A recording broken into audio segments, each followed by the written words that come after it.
Welcome to All the Gear But No Idea, the South Australian fishing podcast hosted by Rhodey and Diz. The boys will share their tall tales of the one that got away, as well as some regular segments they know all you fishing tragics will enjoy.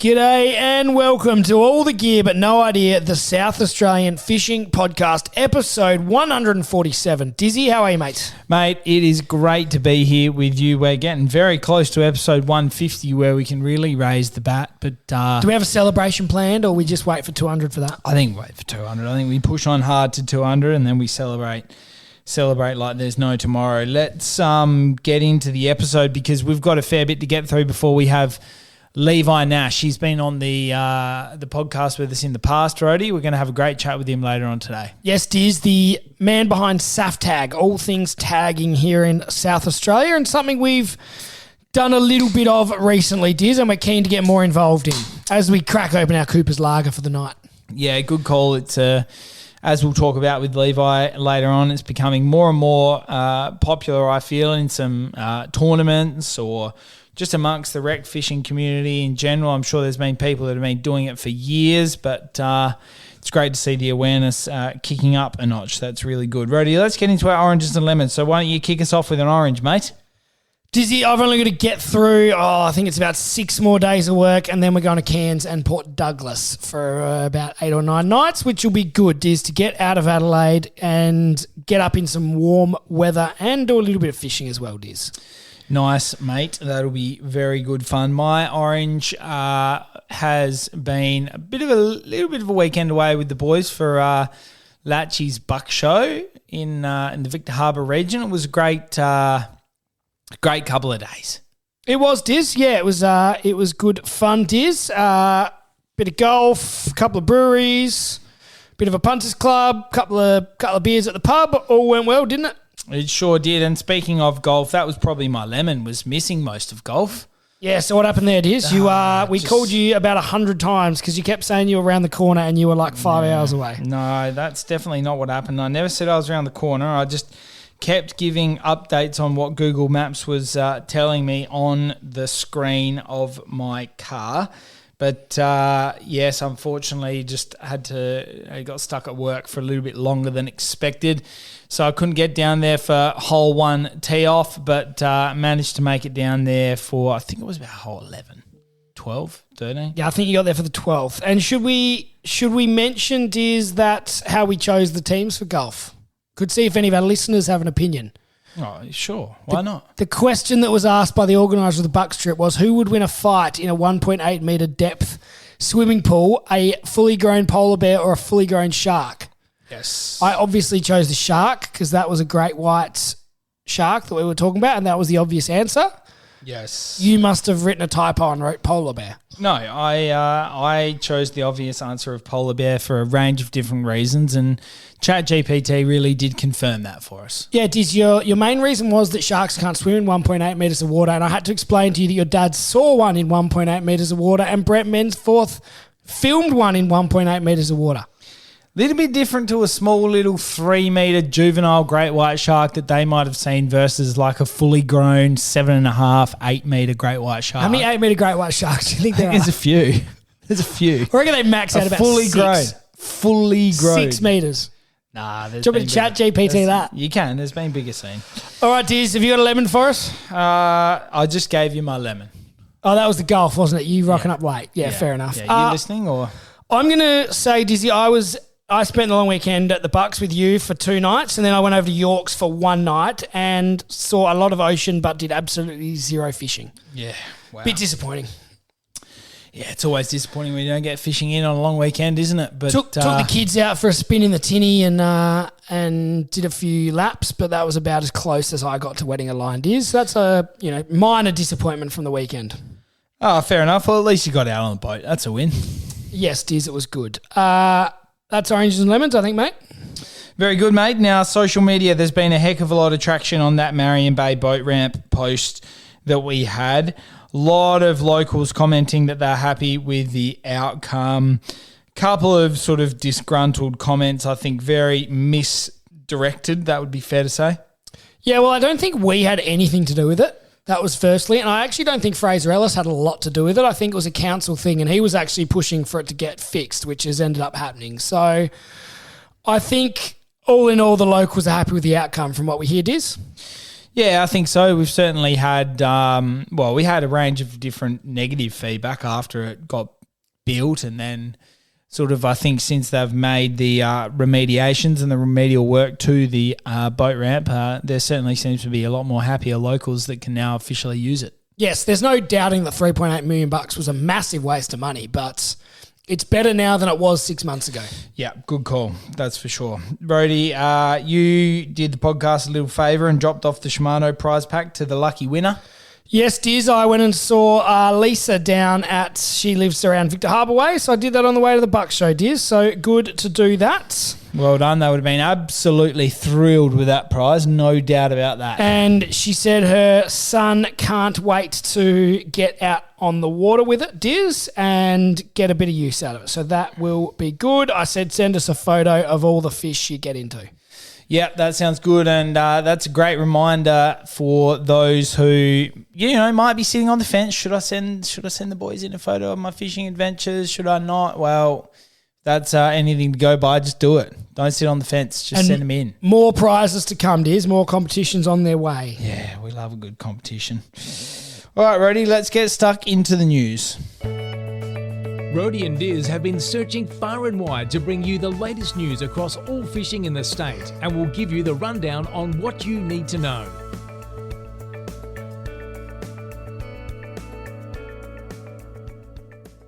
Rody, what's been happening? What's coming out of the RecFish AGM and board election process? Yeah, Diz, it is coming up shortly. It will be held on Wednesday the 12th of November at 6:30 p.m. at the Lakes Resort Hotel. Organisation members and individual financial members are eligible for election to the RecFish board as per the Constitution. The vacant board positions up for election are 2 individual members and 2 organisation members. So if you would like to get involved with that, get in contact with RecFish. They've got all the details on their social media. If you would like to nominate for either of those options, individual or organisation member, you need to get your nomination in by the 15th of October. Have you given it some thought? Does surely someone smarter than us can go? Oh, well, that I know for certain, but I'm just wondering whether you've given it any thought. I have, Diz. I don't know if it could be a bit of a conflict, us talking about RecFish, and what do you think? Do you think I should put my hand up? Oh, well, you just never know. You might want to. I've got a lot of free nights with podcasting and kids and all that. Yeah, fair enough. You want to go? Thank you. You like being on boards? No. I've got enough on my plate. Thank you very much. And any time that we're not either podcast recording or parenting, I think I might go fishing. Fair enough, Diz. All right, next one we have here is the iNaturalist, which is the online option that people are using, the online forum, I suppose it is, to document their marine sightings and some of the dead fish they have seen throughout the Algal Bloom. Has reached 50,000 observations, which is a big milestone. Wow.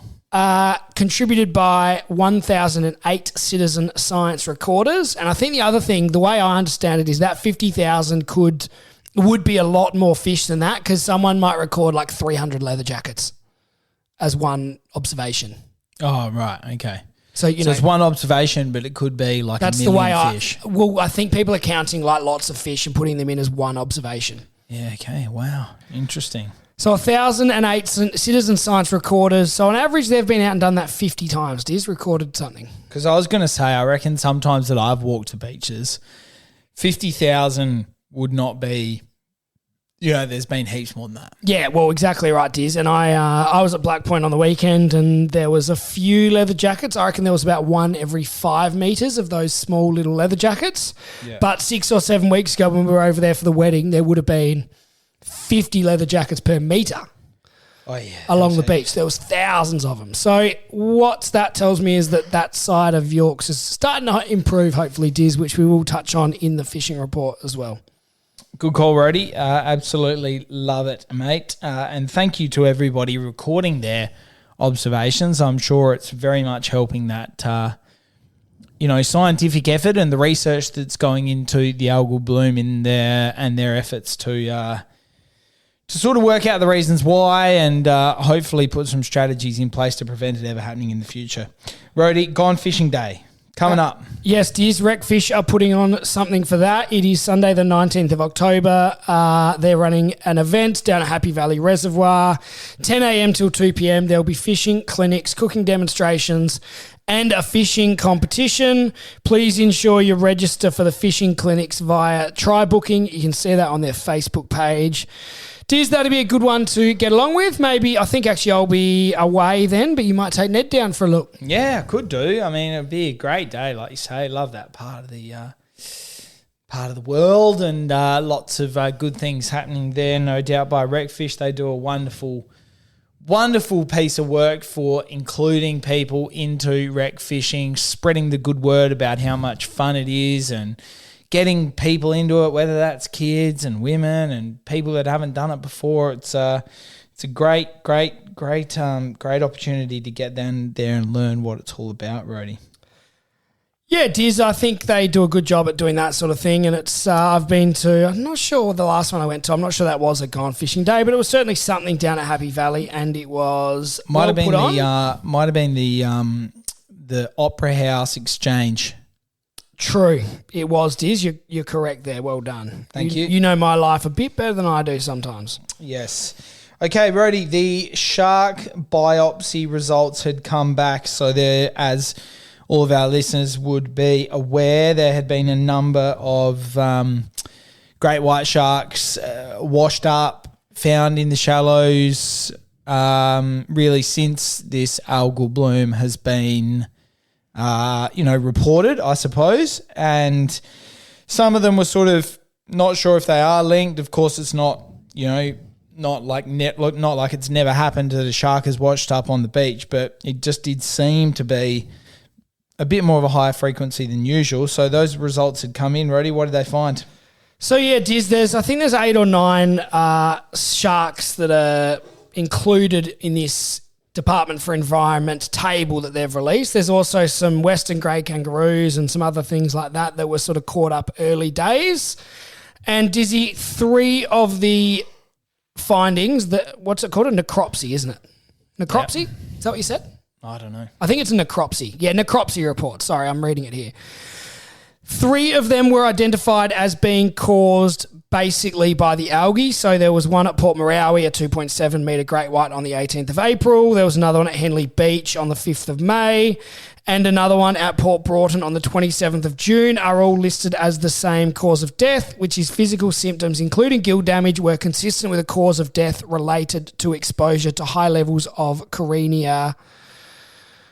The algae? Yeah, it doesn't actually say that, just stops at Carenia. I was going to try and be smart and say it, but brevetoxins? Yes.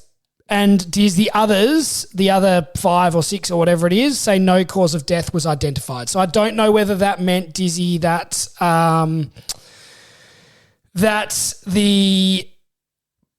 sample wasn't collected fast enough. You know, some of them, they sort of said they were too decomposed or things like that. A lot of them go into talking about that the shark sort of overall body condition was lean and the stomach was empty. So basically saying that they died of hunger, I suppose, Diz. But was that hunger sort of indirectly caused by the algal bloom?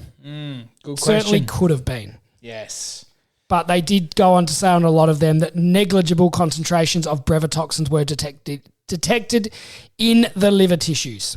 Okay, there you go. So couple of reasonably conclusive results, couple potentially linked, potentially not. Yeah, and you can jump on the Department for Environment and Water website for that, for those necropsy results. There's some seals, as I said, there's some dolphins, penguins, and the great whites. Yeah, nice. Love it, mate. All right, now the crayfish season's open down in the southeast. They'll be out there trying to get their quotas. Yes, Dizzy, so that opened up on October 1 down in the southeast, and the northern zone will open on November 1. Yep. Yeah, very good, and hopefully they get some good catches leading into Christmas. Yeah, Diz, I'm actually really keen to go down and have a dive and see what happens. So we will keep an eye on that. I have heard that some are doing quite well already, so we will keep a close eye on that. Obviously, it's going to be interesting what the algae has done in regard to the crayfish. I did sort of have my concerns that crayfish are one of those species that don't move very far, Diz, and whether or not that opened them up to significant damage, I don't know. Good question. But it'll be interesting, Diz. Yes, it will be, Roddy. We'll keep our eyes and ears on the ground about that one. All right, Diz, that's a pretty good news segment. Love it, mate. Let's get into the tackle item of the week.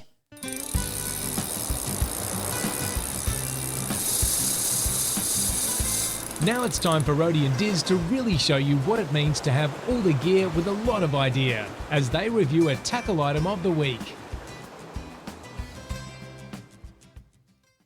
This is a good one, Rhodey. We have got the Yeti Day Trip insulated tote bag, 14 litre, an absolute splendid piece of kit. Yeah, Diz, you're just checking out my Father's Day present right there. I am, mate. It's a great Father's Day gift. You must have done a few things right because the Yeti stuff is of exceptionally high quality and a price tag to match. Yeah, Diz, they are pricey, but they're certainly really good quality, Diz. We took it to grand final and we used it again on the weekend, and I bought one of those like ice bricks that fits perfectly in the bottom and it stays nice and cool. It's got the flex insulation, so it's a bit flexible. You can move it around. You can pack a fair bit in there. What do we get in there? We've got a 6-pack, we've got a bottle of wine, and we've got a bit of kids' food and maybe a soft jar mineral water. So that was 7 cans, a bit of food and some wine, so that's pretty good. It also comes in 3, 5 and 6 litre options. And navy colour, Diz, what do you think? Yeah, I like it, mate. I like it. Some nice lengthy straps you can sling over the shoulder, because if you do happen to max out that 14 litres, which here I'm reading up to 20 cans and 3 750ml bottles of wine, that's probably going to be sling it over the shoulder worthy. If you can fit all of that, or you can fit the beer or the wine. 20 cans. And wine or wine? It's got here, and... Hell, you'd be doing well to fit all that in. 20 cans, probably not with your ice sheet. It's called a Yeti ice sheet, not a Yeti ice brick. Whoever packs 20 cans and 3 bottles of wine is better at packing an esky than I am. Well, you sort of had some food. And we did have some kids' food. I agree with that. Maybe you'd have like those slenderish sort of 750ml bottles of... Yeah, look, maybe. Anyway, let's put it to the test one day. I think it's a mistake and you can fit 20 cans or 3 bottles of wine. Yeah, okay, fair enough. That's my own opinion. Yeah, okay. I could be wrong, and maybe we will do that. Well, you've used it, mate, so you're sort of coming from the horse's mouth. I would believe 20 cans. I reckon you could get 20 cans. Yeah, okay, fair enough. But just a great piece of kit. Yeti really does produce fine quality pieces of equipment across the board. They last the test of time. And I think we both got Yeti-related Father's Day presents, Diz. So do you think the girls went down to the Yeti store together and did a bit of... They might have. They probably took my BCF vouchers with them, but he poured it on me. Thanks for my Father's Day then, Chief. Anytime. Great little tackle item of the week there, Rhodey. Of course, if you love being in the outdoors, you want to get yourself a bit of Yeti gear, get around it. You'll find it at basically your local tackle store. Yeah. Sport Fishing Centres have got a great range. Yep. Most tackle stores have got it. You can get it online. Christie's Beach Marine. You can. Yep. Plenty of options there, Diz. Tackle World. Yep. Where else? I think some Mitre 10s actually stock them. Okay, there you go. Which is interesting. Yeah, love supporting local. So good stuff there. All right, Rhodey, let's... that's been a good little tackle item of the week. Let's get on to our guest. Of course, we're going to have a great chat with Levi Nash. Let's get him on the phone. Now it's time to get our guest on the line. We'll ask them the all-important 5 questions, then chat all things fishing in SA.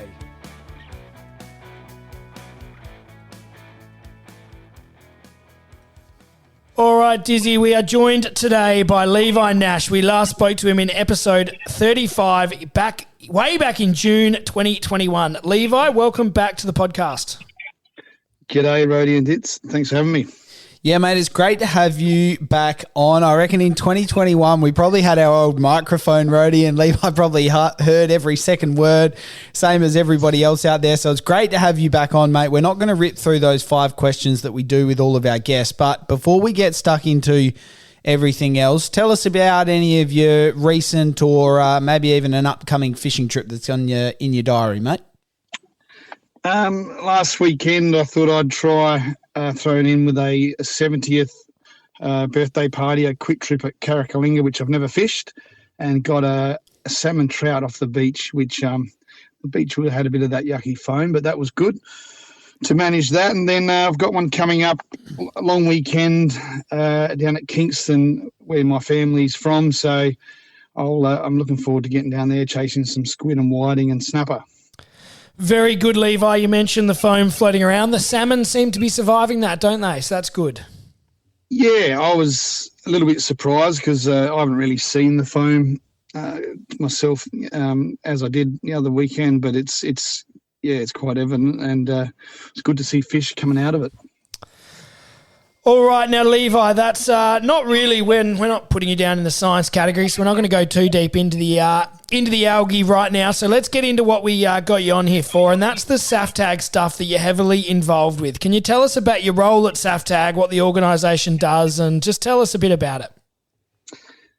So 5 years ago, myself and Mick Wilson took it on after Marcel's passing, and it's something that's been that both Mick and I were doing ourselves through our answer clubs, tagging fish and recording the data and send it in, and then hopefully getting some recaptures, which I've had a few. Mick's had plenty in the river.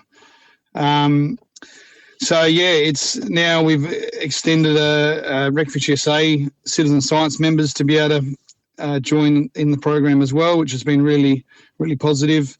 We're building on that data, and we're also working to get our data in with InfoFish Australia, which is also part of SunTag, and the guys up in Queensland.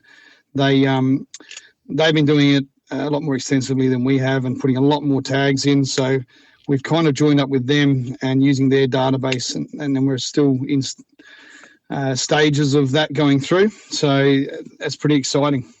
So tell us about how do people get involved. You mentioned the RecFish Citizen Science, which is what we've done, but there's also other ways to get involved, I understand. Tell us how people would sort of get their foot in the door to start tagging fish. So it's always been a prerequisite that you need to be an answer member. So there's answer clubs throughout South Australia, which I'm part of one. I started the Young Husband Fishing Club, predominantly around the Young Husband Peninsula. And there's other ones, Northern District Fishing Club out north. There's a Lower Murray Lure Fishing Club, which is along the river. There's a couple of clubs at Whyalla. Might have missed some more, but yeah, that's the main part. Being part of a member of those clubs, you're an answer member, so then you can purchase a SAFTAG tagging kit. Or you can be a member of the RecFish Citizen Science, is that right? I know that's become a recent thing. Have you seen a jump in people tagging since that's become an option? Yeah, so we found there was a lot of interest in it over the years where people were in areas where there wasn't a club nearby, or they didn't want to join a club. So that just gave another option. And yeah, it's definitely taken off. We got some over in Ceduna, some in the southeast and in Kangaroo Island, so it's a good option. And it seems to be picking up as well. I've certainly noticed in some of the comps around the place as well, there's kind of often either a fair bit of encouragement, particularly where they might be catch and release like the Lincoln comp, about tagging fish, and then they sort of attribute some prizes. Are you seeing more and more of that? Do you think that's gaining a bit of momentum? Yeah, definitely. It's I think catch and release has really picked up since Rex Hunt started kissing fish and letting them go, and people have just sort of evolved from there. Now we're not kissing them, but we're tagging them, and we're trying to learn a bit more about them and help science where we can. but yeah, it's come a long way. I've seen just in the 5 years where there's more and more interest. All right, Levi. So we've got our SAFTAG kit here in front of us, and there's there's a tagging gun with some smaller tags, and then there's what would you call it, Dizzy? A tagging apparatus? What's the word for the other one, the wooden one, Levi? That's just a hand applicator. A hand tagger, yep. Yeah, with some bigger tags. Can you tell us about sort of what we do with the tags? You know, which fish we use the smaller tags with the gun, which fish we use the larger tags and the hand applicator, and then what we do once we've tagged a fish? No worries. So the standard tag we use is an 85mm dart tag with that hand applicator, that wooden handle one, and that you can tag a lot of different species with that. It's not a small tag, it's not a huge tag for a kingfish tuna, but you still can put it in a kingfish and tuna. But that's predominantly what we tag our golden perch, our mulloway, brim, salmon. What else are we tagging? There is others, but yeah, that's the main one for that tag. Whereas the smaller gun tag, which is a little bit new with SAFTAG, we haven't really been pushing that over the years, but are starting to now, because we found that the whiting, King George whiting or yellowfin whiting and flathead definitely take those smaller gun tags. They're only 50, 45mm or 50mm long. They're more obviously smaller fish. They're better suited, and we're getting recaptures on them far better than we were when we we're putting the 85mm dart tag in. And the other tag that we've been using is the bigger 120mm dart tag for tuna and kingfish, and you can use them in mulloway, etc. The bigger fish, which have potential to outgrow their small tag, I guess, and bury it. Are they the same as the New South Wales game fish tags, Levi? Are they the same thing? Yes, they are. So they end up in the same spot, do they? That's right. Yeah. So those tags, SAFTAG's been using them with the tuna comps, as you guys have seen. But yeah, it's not an area that we used to do, but it's an opportunity that came up working closely with the tuna industry, which was very much welcome with SAFTAG. And tell us, Levi, what's the process? So if we go out fishing this weekend, we catch a whiting that we want to release, we stick a tag in it, we record some details, and then we send them in to you. How does that all work? That's right. So as you tag it, you'll record the number, the length, that's really important, and the date and the location. The location just needs to be within a 2 kilometre square area, so a GPS mark roughly in that area is fine. Up the river, we use the kilometre river markers, which I think they're every 5k along the river, the big blue markers, so they give us a good indication of what area the fish is tagged in. We don't want to, give away people's secret spots, and we're very discreet with that, so we just ask for that area. So you record that in your little logbook that you've got there, and then that's done sort of out in the water, on the bank, or on the beach, or you could scribble it on a bit of paper, and then when you're out of the wind in a sheltered area, you can enter it in your logbook. But basically, then some anglers will take a photo of that logbook at the end of the month, and they'll send it through to me via email.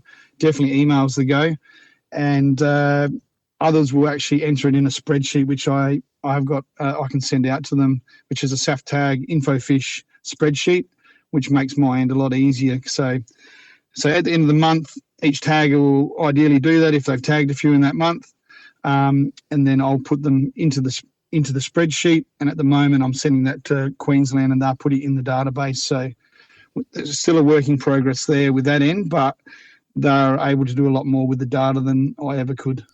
Very good. Now, Levi, another question. If obviously you have to be a member of ANSA or one of those clubs to get a tagging kit and start tagging fish, but anyone who's out fishing and catches a tag fish, what should they do with it? Can they still contribute to the research?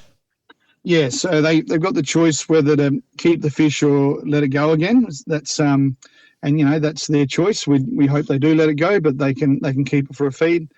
The main bit is to record the length of the fish. Total length is usually the way to go. Tuna is the only one that we are looking at trying to gather the fork length, which is the shorter part of the tail. But yeah, every other fish, it's the total length that you can get on a brag mat or a ruler.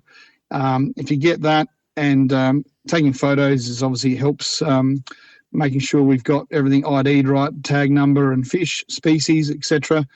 And yeah, they'll ring the number that's on the tag, and myself or Mick will take down the details there from the fisher as far as where they caught it, what date, and their name. The other new bit of detail InfoFish has pushed us to ask at that point is where the fish has come from. So if you're an interstate person or you've travelled a fair way or whatever, it's another bit of detail that can paint a pretty cool picture, which they've done in Queensland, finding out who's actually travelling from a tourism point and catching their fish. Nice, good one. Now tell us, Levi, we went out whiting fishing at Port Hughes and caught a whiting that Simon had tagged 1 week prior on the same location. Have you had many tags like that have been caught basically on the same spot in a short period of time? Yeah, it's quite common to get a recapture of a fish within a couple of weeks in the same area. Yeah. It's probably the more common time to get that recapture. Otherwise, you could be waiting 6 or 7 years. Yeah. Yeah. Sorry, what about on the other end of the spectrum? Have you got any notable recaptures that you can mention that have either swum a long way or grown a lot or? Off the top of my head, though, yeah, I think the 6 or 7 years is the main ones. And I think we've had a Samson fish out near Greenley Island that was out for 7 years. And that I think that's our record at SAFTAG. As far as distance goes, the river fish are doing a pretty good job running the golden perch running up to Medindi Lakes. Snapper we've had go from Fowler's Bay to Esperance, and then we've had snapper go from Kingston to Port Phillip Bay. So they're pretty notable long distance. And one of mine was a mulloway from Yalata, Far West Coast, that ended up at Ardrossan. So that was a pretty cool one too, which is around I think that's around 600 Ks. Wow, I love seeing them on Facebook when you share those recaptures. Awesome. It's pretty cool where the kingfish and the mulloway and all those fish, how far they go. So that's great to see. It is, and it's something that when you have an algal bloom like we have now, and some fish have gone missing, you'd like to know where they've gone. So if this little citizen science can help that, then I'm all for it to know that if suddenly for environmental reasons fish have packed their bag and moved on somewhere else, it'd be good to know where they've gone. Yeah, great stuff. And I mean, I think there has been tagging workshops in the past. Is this something that you'll sort of continue to do to sort of spread awareness? I know they were, well received. That's for sure. Yeah, I did I think it was early February. We did our first one. It went well. I was hoping to do another one in August, but I think we're already in September, so we'll get there. But it's it's definitely on the cards again, and it was well received, and I even learned a fair bit myself that day, so that was good. Very good, Levi. We'll keep our eyes out for that, and we'll keep our eye on your Facebook page for some of those cool recaptures. Now, we did touch on the algae briefly. What have you been seeing with your own fishing? You said you saw it down at Karakalinga, and what about how can the tags and things like that help with the research side of things? So there is a project that hasn't been approved yet, hoping it gets the nod from PIRSA. And that's working with the commercial fishers who have been out doing some video sampling of the bottom and some catch sampling as well, just to see what numbers are out there. And it's been put to them, and they've thought it was a good idea to actually start tagging as well to get some sort of gauge of recapture rates and putting some decent numbers in the Gulfs. So that's one project that I'm looking forward to if it does get up. Do you have any idea what species that would be, or? I'm guessing. I haven't found the finer details, but I'm guessing it'd be whiting and maybe gar. We've never tagged a gar before, but I'm not 100% sure yet. But it's just getting the nod from the commercial fishers is a good sign. Yeah, absolutely, and it's been something that's. I mean, it's good to hear that the commercials have been getting involved, because obviously, their livelihood has been so significantly affected by the algae. So I'm sure that they'll be pleased with any sort of research and understanding of this algae that they can get, because, who knows how long it's going to be around for, I suppose. Yeah, that's it. As far as tags going in, obviously I have seen a bit of a downturn, as you'd expect, on the salt water, but the River Murray's been going pretty well with golden perch. What else we got? And yes, a few of those whiting that you guys have been part of over in Spencer Gulf there, they've been going pretty well. There's also, I think you guys would have heard RecFish and Asher talking whispers about a tag fish comp. Yeah, we have. That'd be great.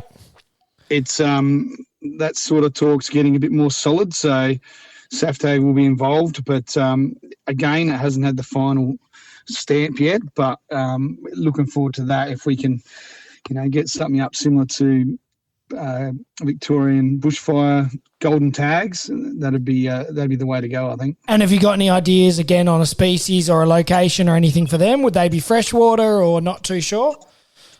So the main idea is to support the businesses affected around the state. So just obviously the fishing tackle stores, especially through Adelaide Metro, etc. So it's just a matter of tagging fish like salmon, which, like you said, seem to be going okay. Maybe some golden perch up the river, or some whiting like you guys have done out there. I think there's one. Flathead's the other one that it's a bit of a tricky one. It doesn't move a lot, but we love seeing people catch and releasing flathead and looking after them. And yeah, I think around KI, which has been hit pretty hard, that'd be awesome to see some sort of tag flathead comp happening over there. Very good. We'll keep our eye out for that one, Levi. That'd be great if we can get that up and running, and that would certainly encourage people to get out and go fishing as this algae hopefully starts to improve. Definitely, yeah. I don't know. I'm hopeful that by the end of the year she'll be all rosy again, but who knows? Very good. Now, what are your plans for summer, Levi? Plenty of fishing, hopefully. I'm taking Sally, my young fella, to Yalata straight after the Ashes day one. We've got to squeeze that in, and then straight across to Yalata, and we'll get a few days in before we have to venture back for Christmas. But yeah, that'll be awesome to get the young fella onto his first Far West Coast big mulloway. Epic, mate. Well, I hope you do that, absolutely, and I hope the Aussies win the Ashes while you're at it. Mate, thank you very much for coming on and having a chat with us again. It's excellent to hear all the work you're doing at SAFTAG. We're really, keen to get the awareness out there. I think, the citizen science aspect of this is more important maybe than ever. So keep up the great work. Thanks for jumping on the podcast again with us, and it's good to catch up with you, mate. Likewise. Thanks, guys. Thanks for having me. All right, Dizzy, that was good to chat with Levi Nash, hear all about what's going on with SAFTAG. I love hearing about some of those fish that have swum a long way, and it was good to hear how we're going to use all these different types of tags for your different size species. Yeah, and can I just give a shout out to Levi? He's a bloody great bloke. We've met him a number of times now. The last few times I think we've spent a bit of time with him over in Port Lincoln over the tuna comp, and he's just great value, happy to share knowledge any step of the way, and he loves a bit of fun. Was he there last year when I was absent? He was. Yeah, he was ferrying again. Ferrying people with his boat. It was bloody great stuff. He's like the ultimate Uber driver at those events, isn't he? He is the ultimate Uber driver. Putting people on the mothership, off the mothership.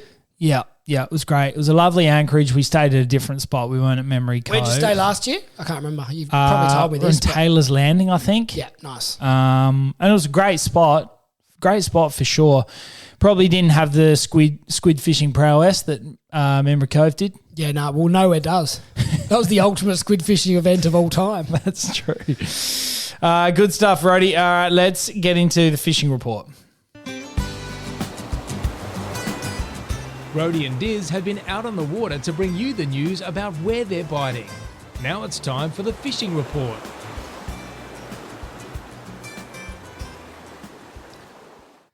Dizzy, there's a lot here to get through. And do you know what that tells us? That tells me that the fishing is on the mend. The fishing's on the chew.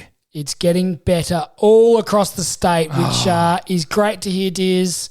I know, sort of related to that, I did read, I think it was Faith Coleman or one of those intelligent people on Facebook quoting some of the numbers of the brevetoxins in the water are on the decrease in a lot of locations from the tracking that you can get online, and that's great to hear, Diz, and that would be reflected in this fishing report that we're about to run through.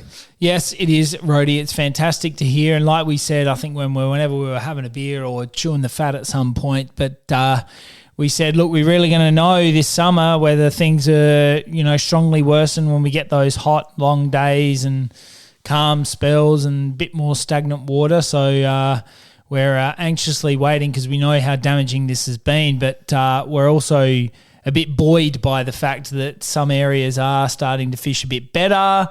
There have been reductions in those brevetoxins, so good news. Yeah, we're certainly not out of the water, and that's not to say it doesn't get worse over summer, but at the moment things are looking a little bit better. Good stuff. Rhodey, where are you hearing they're biting? Dizzy, King George whiting at Port Vic are apparently going nuts. I've had two different people contact us. One told me they got the bag in 10 minutes, and another one said they got the bag in 20 minutes. Wow. That is bloody good going, Diz. That's and exceptionally good going. Sometimes you get a report and you're like, oh, yeah, they put a bit of mayo on it. But when you get it twice, probably adds a bit of credibility to it, Diz. So Port Vic sounds like the place to be.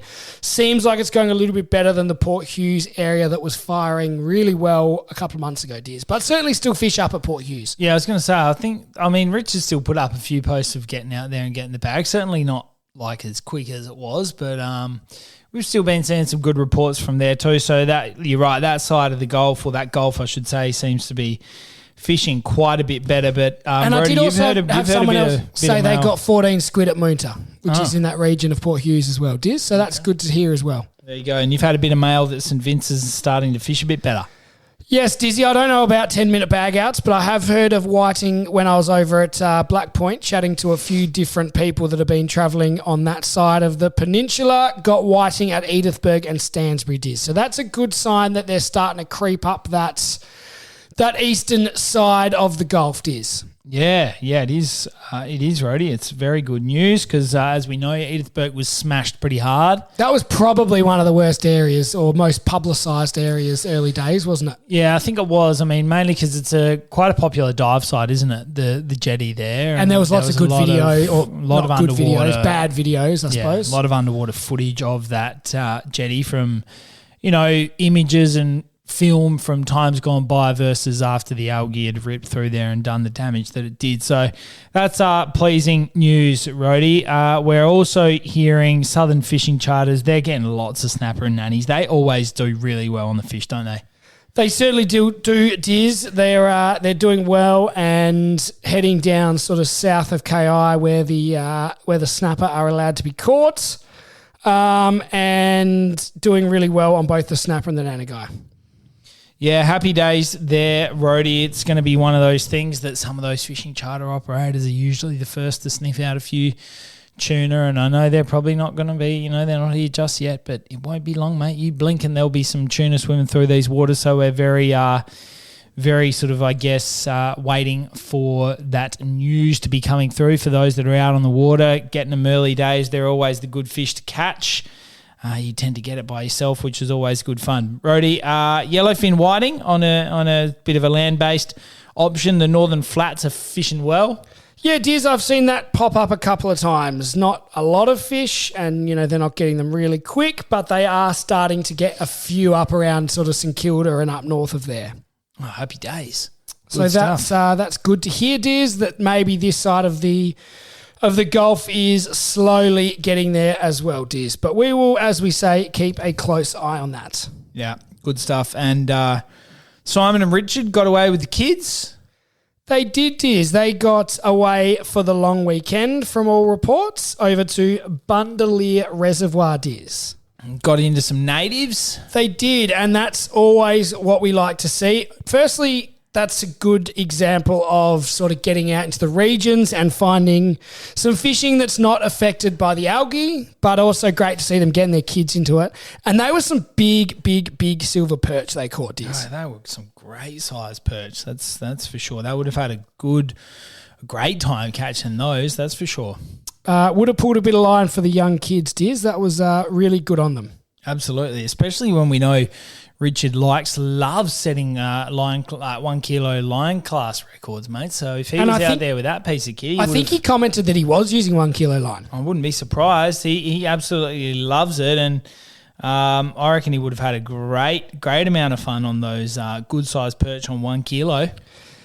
And Diz, talking about the natives, I hear the cod at Happy Valley are waking up as the weather starts to warm up a little bit, Diz, and there's been some good catches. Yeah, that's good. So they just go a bit dormant over the winter time. They sort of hide out, start feeding, getting themselves a bit fat.